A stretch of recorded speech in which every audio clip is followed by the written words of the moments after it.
जय जगन्नाथ सांग मैंने केमती अच्छी आशा कर समस्ते भल थे। आज ना मु समस्त गोटे नुआ रेसिपी नहीं कि जोटा कि कांकड़ आलूर झोल आटा ये कांकड़ एठी मिले ना आटा भी पुणी जेहेतु तमिलनाडु साइड कांकड़ कि पटल मिलेनी आज मिली आटा भी मो स्वामी बहुत ही फेवराइट भेजिटेबल्स से आज तार आम बनइबा झोल जोटा कि मसला ग्रेवी टाइप रो आउ ता सहित पूरी चलतु बनइबा। प्रथम कांकड़ को धोईकी मु काटी नौची भल भाव में माने डाइस टाइप रो ही काटी नेबे। कौठु मो वीडियो देखुछन निश्चित कमेंट करी कहिबे आउ जदि आपनको वीडियो भल लागिवो निश्चित मो चैनल टी को सब्सक्राइब करिवे आ फॉलो मध्य करिवे। जदि रेसिपी टी भल लागिवो निश्चित लाइक कमेंट शेयर मध्य करबा को भूलिबेनी। आ देखनु मु केते सुंदर काटी नौची या ऊपर चुपाटा काटिबा किछि आवश्यकता नाही काहेकि ना ये कलरा जातीय भेजिटेबल सेति आउ आलू मध्य मु छोट छोट डाइस भाव में काटी नौची एको आमे भलसे धोइबा आ धोई सारला पर एको तेल रे फ्राई भी करियार अछि। आ देखंतु मु धोई नौची आपण मध्य एमती धोई नेबे आ धोई नै सारला पर एको छाणी की रखिबे सांग सांग पके देबेनी कहिना पानी यादरु गडी जबा दरकार कहिना यादरु जो पानी रहउदिबो तेल रे पइले तेल छिटका मारिबो। आमे एबे गोटे पेन नबा सेथिरे दे देबा सोरिष तेल आ पके देबा सबु भेजिटेबल्स को पके की लूण आ हल्दी दे की ताको भलसे फ्राई करिबा।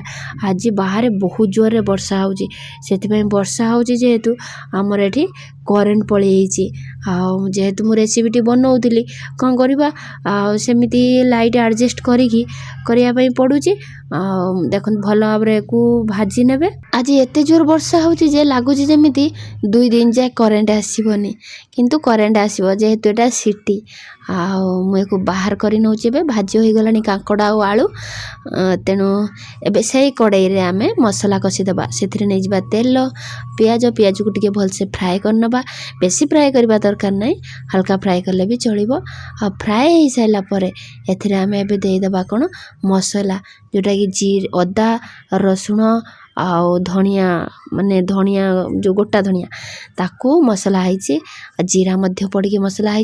एबे आमे एथिरे दे देबा टमाटो आ टमाटो दे साला पर टिके पानी दबा पानी देले मसला पानी टा टिके दबा देले भल भाव में ये टमाटो गुड़ी भल भाव में सीझी जीवो से मसला पानी ले एथिरे टिके सिक्रेट मसला जोटा कि किचन किंग मसला आ टिके हळदी दबा आ टिके लूण देकी मध्य टिके पानी देकी भलसे ये मसला टी कषि दबा आ गोटे फुटा आसिला जाए पानी आपण हिसाब रे आपण देबे गोटे फुटा आसिला जाए एथिरे आपण टिके फुटेबे तरकारी तापर दे देबे कांकड़ आउ आलू को कहार कहार पसंद कांकड़ आलू झोल निश्चित कमेंट करी कहिबे।